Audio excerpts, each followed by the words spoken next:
Čau. Pozdrav. Glih, mama kliče. Ja, poj. Ne, s punco gremo en dan. Ja, tako da ne moramo. Ja. Dobro, jo, fajn bo. Ja, okej. No, čau.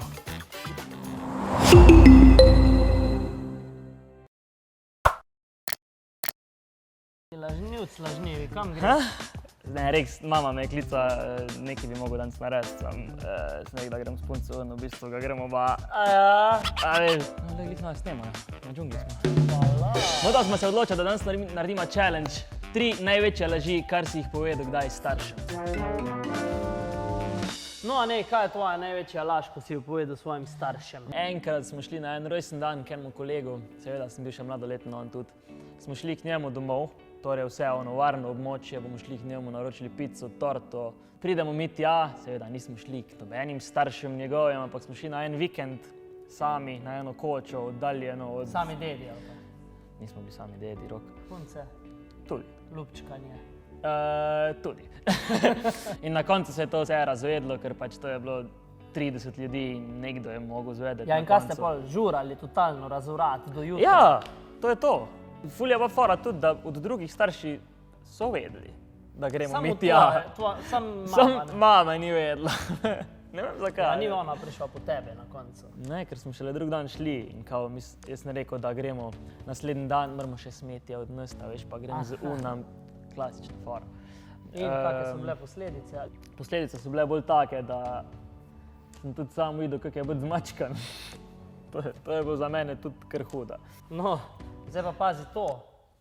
To je tvoja zgodba. Moja ena izmed največjih laži, ko sem jih kadarkoli staršem povedal. Oziroma, niti ne povedal, ampak v glavnem situacija je taka. Osnovna šola, 8. razred, tam je nek kavni avtomat pri telovadnici in če si ti udaril njega, to so evrčki padali. In jaz sem bil, tisti cajt sem fajn živel. Fajn sem živel, jaz sem dal tam boljšcote, ampak nisem vedel, da se snema kamera. In kar naenkrat kliče mama mene, se točno spomnim, zatano se pelema do trgovine. Z očetom. Ja, se ata, pač mi rečemo ata.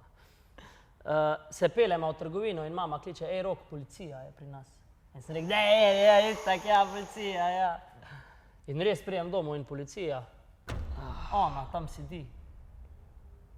V glavnem, takrat se spomnim, da bi lahko plačal, sicer so me prestrašili po dogovoru med policistom pa mamo. Tam je 5000 evrov, so rekli, da bom mogel plačati. Nekaj sem sicer imel našparano iz avtomata. Ampak, dobro, ostalo je pri grožnjah in kao popravil se bom, a ne bom več tega delo.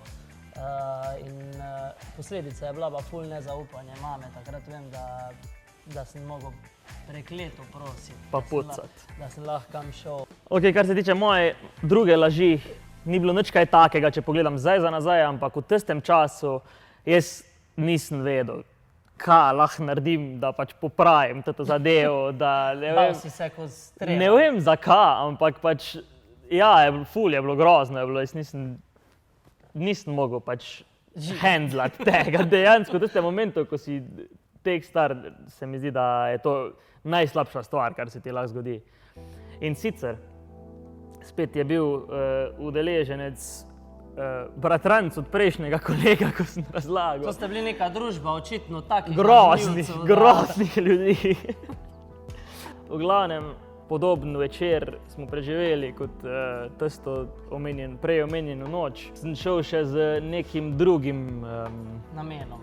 Ne, prišel sem domov še z enim drugim paketom. Ja, flex imel. Na vratu, ja. Od punce. Tako.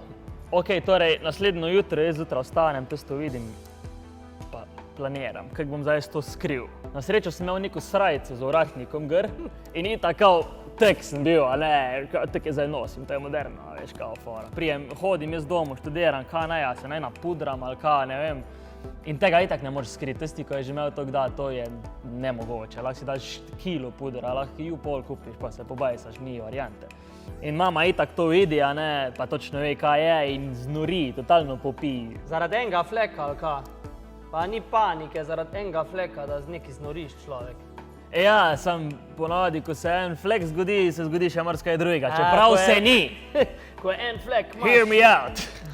Nič drugega ni bilo, ko pa tudi Flek ima vedno mlad, ja. In ja, no takrat vem, da pol pri teh kolegih nisem več spal, brez da bi povedal, da sem dejansko tam. Aha, tam se je pol zaključilo vse skupaj. Tam je pol, ja, šlo vse navzdol. Ni panike pač. Lea, nej, jaz mislim, da glede na to, da smo danes dosti povedala o laganju, da smo prišla zdaj do neke situacije, da lagati ni fajn, no. Sploh pa ne svojim staršem. Yep. Tako da prosim, pokliči mamo, pa ji po resnici povej, pa verjemi mi, poznam jo dlje časa kot ti, normalno ti bo pustila iti na fešto.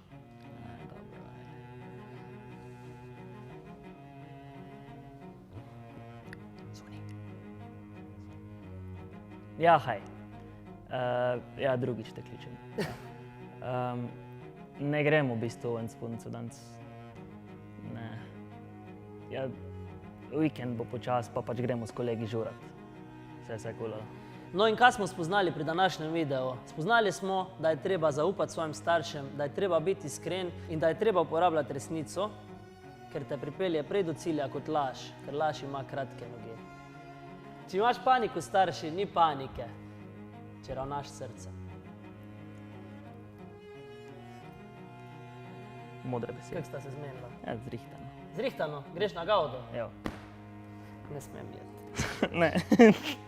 Dej napiši v komentar, če te je laž kdaj pripeljala do kakšne panike. Ko smo pa glih pri paniki, ima pa Vzajemna ene super filmske nagrade, več od pa na linku v opisu. Jaz grem kar čekirati. Aj tët link. Točno tët je.